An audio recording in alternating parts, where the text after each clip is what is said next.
نحمدہ ونصلی علی رسولہ الکریم، اما بعد، اعوذ باللہ من الشیطان الرجیم، بسم اللہ الرحمن الرحیم۔ السلام علیکم ناظرین، میں ہوں آپ کا میزبان رانا ارسل محمود۔ ناظرین، آج کی حدیث: قیامت کے دن اپنے سر پر تاج پہننے کا انتظام کیجیے۔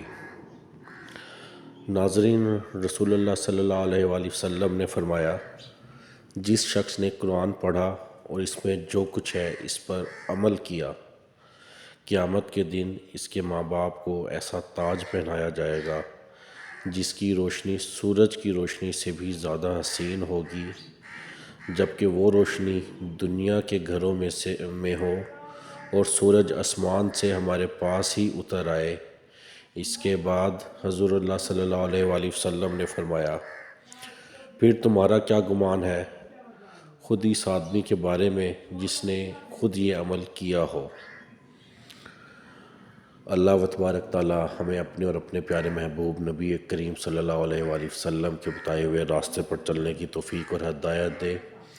اللہ و تبارک تعالیٰ ہمیں قرآن پاک کے بتائے ہوئے راستے پر چلنے کی توفیق اور زندگی گزارنے کی توفیق اور ہدایت دے۔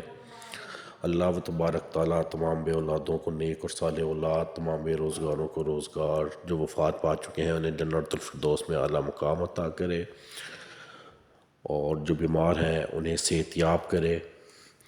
اللہ و تبارک تعالیٰ ہم سب کو اپنے حفظ و امان میں رکھے۔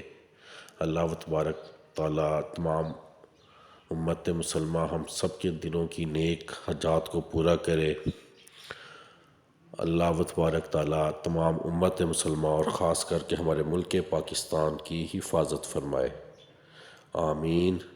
انشاءاللہ ہم پھر حاضر ہوں گے ایک نئی حدیث، ایک نئے واقعے اور ایک نئی اچھی بات کے ساتھ۔